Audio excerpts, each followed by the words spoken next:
فقیر سائیں آپ شاعر ہیں اور ادیب، اور ایک بہت عرصے سے آپ جن بھوت اور پریت کے خلاف جہاد کرتے آئے ہیں۔ اب دیکھیے اس ملک کے لوگ ان عفریتوں کو تو مانتے ہیں، اور جو کتاب سب سے زیادہ بکتی ہے، اب میں نے حال میں ڈائیو کے اڈے پہ دیکھا، وہ اس کا عنوان تھا کالا جادو کا توڑ۔ تو آپ یہ کیوں کرتے ہیں؟ اس کا تعلق میرا خیال ہے کہ میری بنیادی تربیت سے ہے۔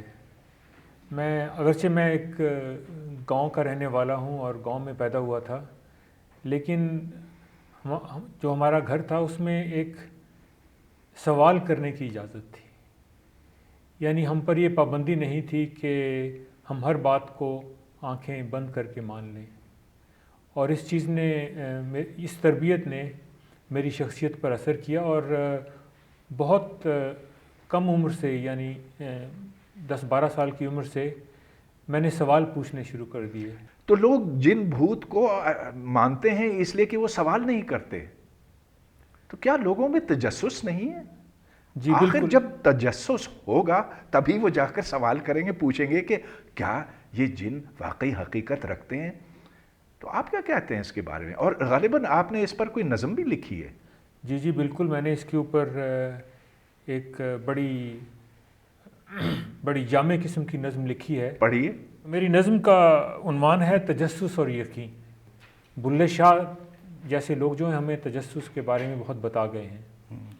تو نظم کچھ ایسے ہے کہ میرے کوچے میں رہتے ہیں مسلسل ہی مکیں دونوں، میرے کوچے میں رہتے ہیں مسلسل ہی مکیں دونوں، بڑے دیرینہ ہمسائے تجسس اور یقین دونوں، بظاہر تو یہ دونوں ہی ہمیشہ ساتھ رہتے ہیں، مگر رشتہ ہے پیچیدہ ذرا محتاط رہتے ہیں، تجسس کا امی بلّا کہے میں کون ہوتا ہوں، یقین کہتا پھرے موسیٰ ہوں میں فرعون ہوتا ہوں، تجسس ہر کسی کی بات کو سن کر پرکھتا ہے، یقین اپنے سوا ہر بات کو سن کر جھٹکتا ہے، بہت خوب۔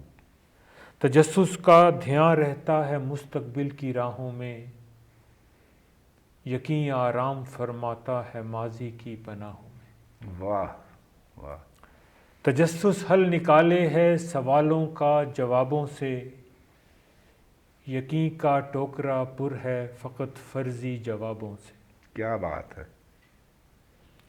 تجسس کو ملے موقع تو حل تیار ہوتی ہے، اس پہ شعر پہ غور فرمائیں، تجسس کو ملے موقع تو حل تیار ہوتی ہے، یقین لوہے کو لیتا ہے تو بس تلوار ہوتی ہے، تجسس بے ثمر دھرتی پہ فصلیں کاشت کرتا ہے، یقین تیار فصلوں کو فقط برداشت کرتا ہے، تجسس ناؤ گھڑتا ہے سمندر پار کرنے کو، یقین کشتی جلا دیتا ہے بس یلغار کرنے کو۔ واہ، بڑا مزہ آیا۔ اب دیکھیے سائنس کی بنیاد بھی تو تجسس ہے نا، ہم جاننا چاہتے ہیں کہ ایسا کیوں ہے اور ایسا کیوں ہے، اور اس کے پیچھے جو وجوہات ہیں وہ تلاش کرتے ہیں۔ جی لیکن جب یقین، جب ایمان ہم پر حاوی ہو جاتا ہے تو پھر وہ سوچنے سمجھنے اور سوال کرنے کی صلاحیتیں مفقود ہو جاتی ہیں۔ جی بالکل، جس طرح انڈکشن کا پرنسپل میں اس پہ لاگو کرتا ہوں کہ اگر آپ کا ماحول بہت مذہبی ہے، آپ کہیں بھی دیکھ لیں تو وہ چاہے مذہب خود یہ نہ کہے کہ بھئی تجسس نہ کرو، سوچو نہیں، لیکن پھر بھی اس کا ایک اثر جو ہے معاشرے پر پڑتا ہے۔ اس چوکھٹ کے اندر آپ رہنے پر مجبور ہو جاتے ہیں۔ جی بالکل۔ اس کے باہر دیکھنا، اس طرف دیکھنا یا اس طرف دیکھنا، پھر وہ ایک اچھی چیز نہیں سمجھی جاتی، اور یہاں تک کہ اس کو کفر بھی کہا جاتا ہے۔ اور پھر یہ ہوتا ہے کہ آپ کے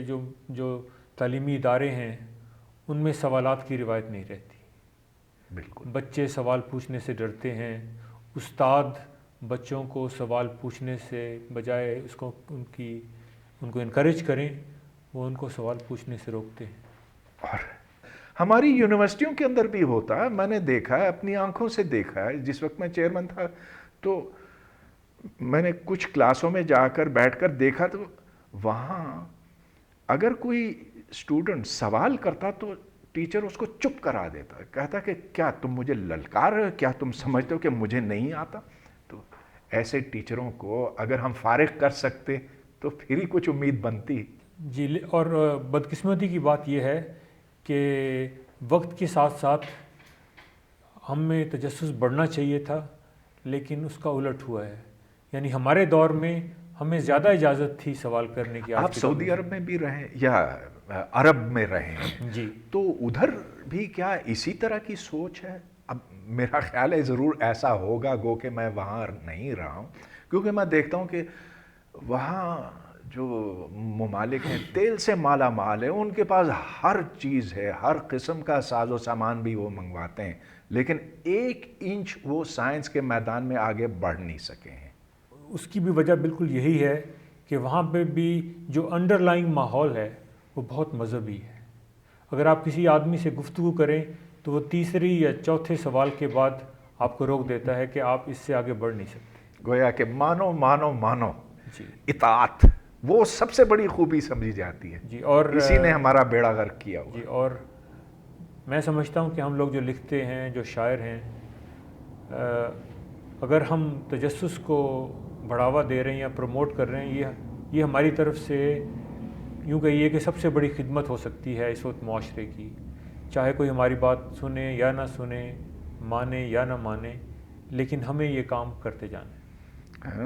مگر لوگ کہتے ہیں کہ یہ تو پھر آپ ابلیس کے نرغے میں آ گئے، شیطان آپ کو اکساتا ہے سوال کرنے پر۔ آپ کیا کہتے ہیں؟ غالباً آپ نے، مجھے کچھ یاد آ رہا ہے، آپ نے کچھ لکھا بھی تھا نا اس کے اوپر؟ جی، میں نے